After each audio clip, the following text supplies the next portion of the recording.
Ladies and gentlemen, I am here in the wonderful space called DUMBO in Brooklyn, New York. I just left one of my favorite places, as you know, Lifetime Fitness. I'm going to check out all the clubs in New York, and I'm here with my new friends, Shala. Bruno. And Shayla, what did you just tell us before we started filming? I think I should go first about my tattoos because I have significantly less than obviously him. So are you okay with that? I'm okay. All right. So Shayla, we're going to start with you. How old were you when you first started thinking about tattoos? When I was like 15 or 16, but my mom told me if I waited until I was 18, she'd pay for it. Oh, cool. What was the catalyst for you at 15 and 16? I had a friend pass away at an early age, and I wanted to get her initials tattooed on me to kind of like have her with me forever. So that was my first tattoo, and I got her. Oh, you did? Okay. I got her initials on my rib cage. DJY. Okay. That was my first one, and then. And so she passed away really young, like. We were in 5th grade. Oh, wow. Yeah. Okay. So it's been like a big catalyst for my life and like thinking about her and everything. So it was nice, and I did it on my left side because it's like closest to your heart. So like the love would live on forever. Nice. Then I got and that was in Seattle, Washington. Then I went. Wait, are you from Seattle? Yes, originally. Oh, do you miss it? No. So I just went to Seattle for the first time in May of this year. Oh wow. I absolutely loved it. You went in a great time. Like the spring and summer in Seattle is gorgeous because the sun is out, but then like the second summer's over, it's like gray for like 300 days a year, and you're like, wow, I miss happiness.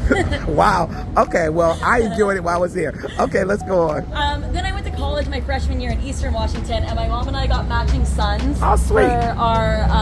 for parents' weekend at college. She came over and we went and got them. This was actually my most expensive tattoo, which was like very random, and we think the shop was just like really expensive. We're like, whatever. Then my sophomore year, I transferred colleges, and like I really just didn't like where I was at before, not like the best place in my life. And then I was doing a lot of self-recovery, and so I got "Love Yourself" tattooed on the top of my shoulder as like a daily reminder, like love yourself first. You need to love yourself. It's been a great reminder for my life. And then Now, do you see that often? Like, how often do you see that tat, like, in the mirror?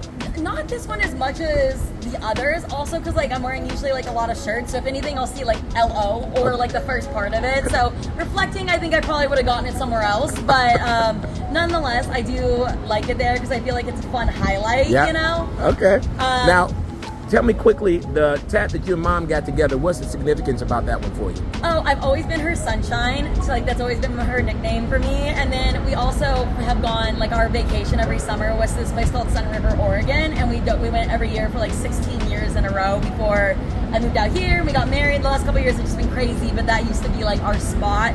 So the sun is just kind of like a big symbolism for us. And are you the only child?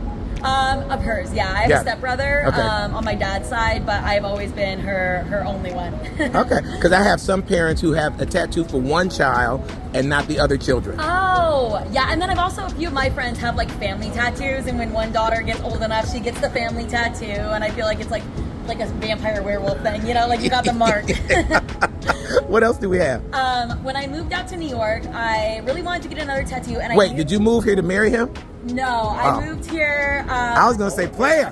I did meet here though. Okay. I moved here back in 2018, and I knew I had always wanted to get this one. I just couldn't figure out the placement of like where I wanted to get it.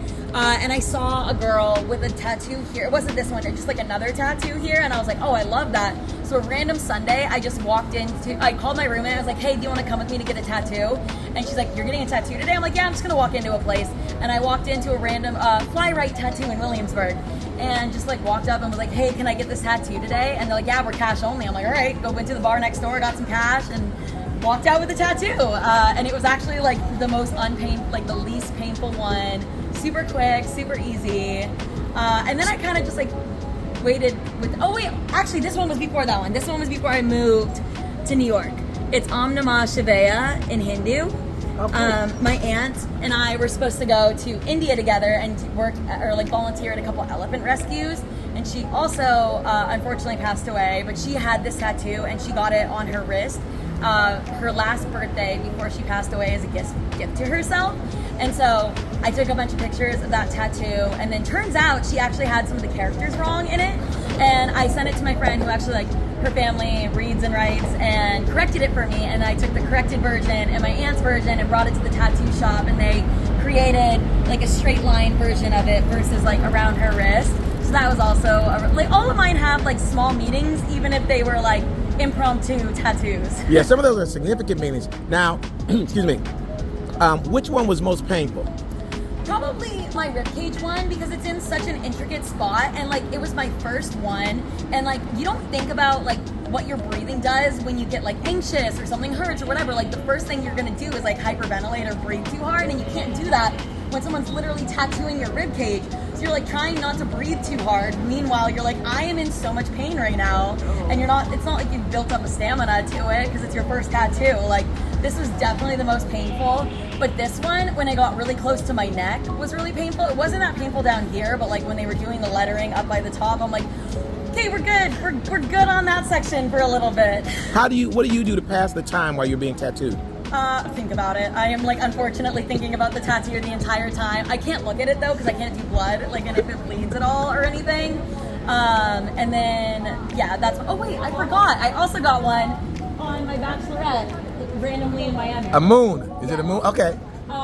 That one was kind of random. That actually does not have a lot of meaning to it, except I was on my bachelorette with all my best friends, and we went to a pool party at this place called Strawberry Moon in Miami, and it was like the most fun day of the whole trip for all of us.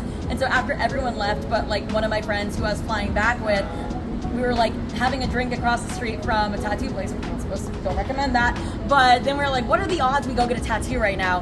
And we're like, okay, if we can get it for a good deal, like, I don't know, under $80 each or something, we'll do it. And so we walk across the street and they had a deal, 2 for $160, and we're like, I guess we're getting tattoos today. So fun mixture of like meaning and no meaning, but that's the way I feel like it should be. Can I tell you this? I absolutely love your spontaneity. I love you exude just a great vibe, and I love the spontaneity of your likeness. Yeah. Anything else, more? I want to get more tattoos, and now that he does them, I Oh wait, you're an artist too? I'm trying. Oh wow.